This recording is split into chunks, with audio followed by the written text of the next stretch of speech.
Hi guys! Good morning! Welcome to this vlog! Tingnan natin what's gonna happen today.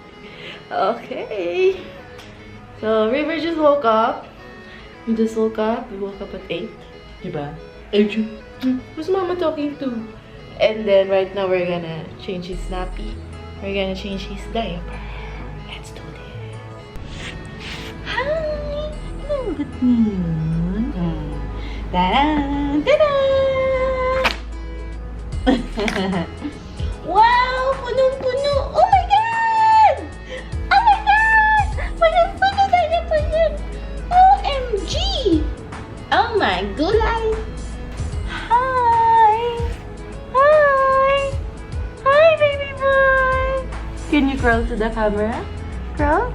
Crawl to the camera? Wait! Wait! Wait! Wow! Wow! Good job! Yay! Good job! Hi! Good morning! Good morning, River! Ah!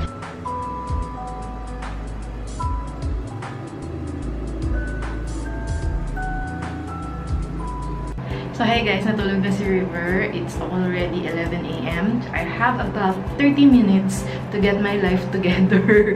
So, mamadali ako, maliligo, and do my business. Most of my business I do sa phone. Yun yung ginagawa ko. So, right now, I'm just reading this text message from my Grab car na nagpadala na siya ng boundary niya. So, I have to check that on my GCash kung dumating na ba, or maybe it will take 2 days for it to reflect sa GCash ko. And then, I'm gonna have to record that na nagbayad na siya ng boundary. And also, yung lagi kong ginagawa is may Shopee shop. I do have a Shopee shop. So, ngayon, ang dami niyang notifications. We have, can you see, 12 notifications sa Shopee. And then, dito sa Shopee, ako yung nagmamanage sa kanya ngayon. So, I reply to messages, inquiries about the orders, and also, I make sure na everything na I have to ship, i-click ko na yung isi-ship, to ship na siya para i-pick up na ni Shopee yung mga orders niya. I'm actually, here, I have 5 orders right now. So, lahat niyan, I just have to make sure na all of them is scheduled for pick up. I'm actually selling a book na sinulat ko and I published when I quit my full-time job. And right now, I'm so happy na my husband pushed me to do that kasi it's actually giving me a lot of income right now. This is the reason na I was able to work from home or take care of baby full-time. So, I'm so lucky to have a husband that takes care of the house. Kasi actually, sa totoo lang, mas malinis siya kaysa sa akin. I grew up with a lot of guys na magugulo and madumi sa bahay. So, it really doesn't bother me. Pero, he can't stand the mess. So, he takes care of everything. The vacuuming, the washing the clothes, the making of breakfast. And all I have to do is take care of River. And when River is asleep, he now watches his new video or his new show. Kasi today is a holiday. He doesn't have to go to work. He's watching Taboo on Hulu. So, yun. He's watching that right now while I do my stuff and take a bath. So, yun. Ligo muna ako mga guys.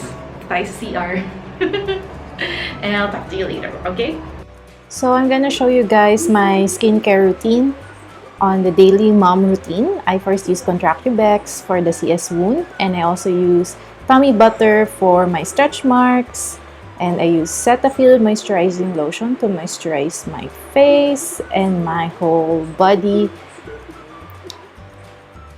The next thing I do is I use an eye cream. I just got this from Watson's para sa ating mga mommy eye bags. And I also use the deodorant. That's it. Hi! You know na how to crawl, baby boy. Crawl nga, ikaw crawl. Good job. Crawl. Crawl na ikaw. Wow. Yay! Oh, wow! Sige nga, River. Go to the basket. Go to the basket. You can do it. Go, baby boy.